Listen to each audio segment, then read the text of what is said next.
Di sebuah desa yang subur dan makmur, hiduplah seorang anak yatim piatu bernama Jaka. Sejak kecil, ia telah kehilangan kedua orang tuanya akibat penyakit misterius yang melanda desa. Tanpa keluarga yang peduli, Jaka terpaksa bertahan hidup sendirian. Setiap hari, ia berjalan tanpa tujuan, dengan pakaian yang compang-camping dan tubuh kurus kering karena kelaparan. Jaka tidak memiliki rumah yang layak. Gubuk reot peninggalan orang tuanya hampir roboh, atapnya bocor, dan dinding-dinding kayunya penuh dengan lubang. Ketika hujan turun, ia terpaksa berlindung di bawah tumpukan jerami agar tidak kedinginan. Tidurnya tidak pernah nyenyak, karena rasa lapar selalu menggerogoti perutnya. Kadang-kadang, ia harus minum air dari kubangan demi mengisi perutnya yang kosong.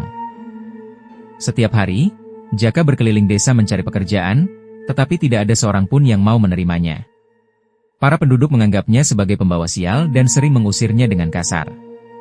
Jika ia meminta sisa makanan, ia hanya mendapat hinaan dan makian.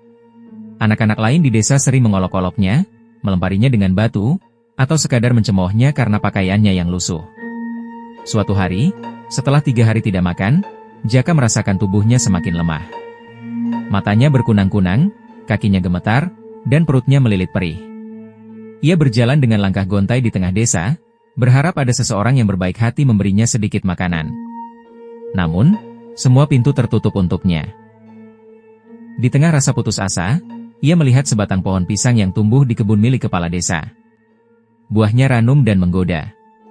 Dengan penuh keraguan, Jaka mendekati pohon itu. Ia menelan ludah, merasakan air liurnya mengalir hanya dengan membayangkan rasa manis dari pisang tersebut. Hatinya berdebar kencang. Ia tahu mencuri adalah perbuatan yang salah, tetapi rasa lapar telah mengalahkan akal sehatnya. Dengan tangan gemetar, Jaka memanjat pohon itu dan mengambil beberapa buah pisang. Namun, sebelum ia sempat melarikan diri, teriakan marah menggema di udara. Para penduduk desa berlari menghampirinya, wajah mereka dipenuhi amarah.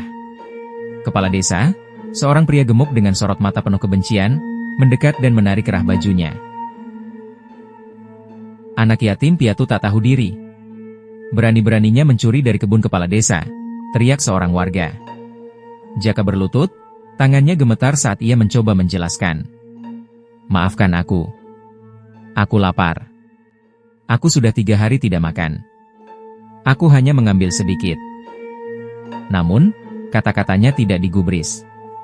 Sebaliknya, pukulan demi pukulan menghujani tubuh kecilnya.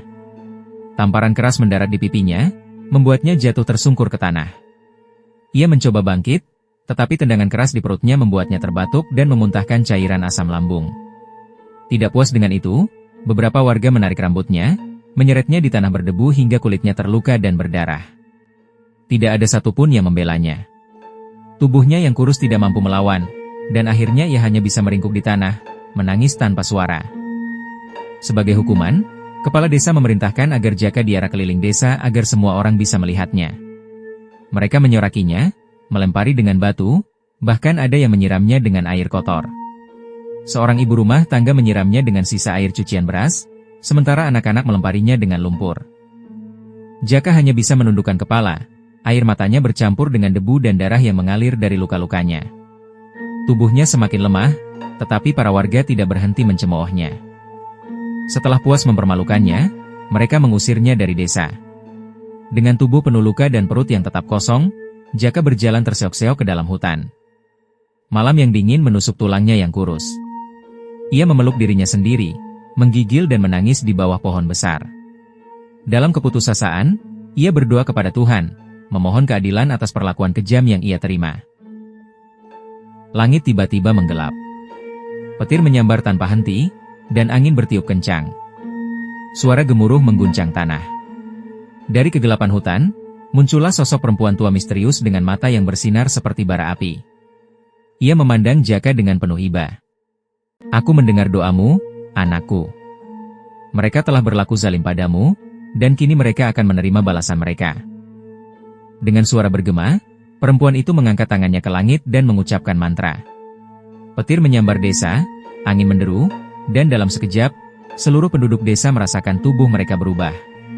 Kulit mereka mulai ditumbuhi bulu tebal, tangan dan kaki mereka mengecil, wajah mereka berubah menjadi monyet. Dalam kepanikan, mereka berlari ke sana kemari, Tetapi tidak ada yang bisa menghentikan kutukan itu. Desa yang dulunya ramai berubah menjadi sunyi, hanya dipenuhi jeritan kera yang menggema di udara.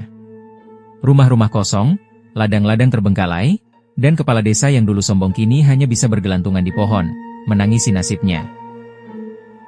Sementara itu, Jaka, yang telah diselamatkan oleh perempuan tua misterius itu, melangkah pergi dari desa terkutuk tersebut. Ia tahu, keadilan akhirnya telah ditegakkan.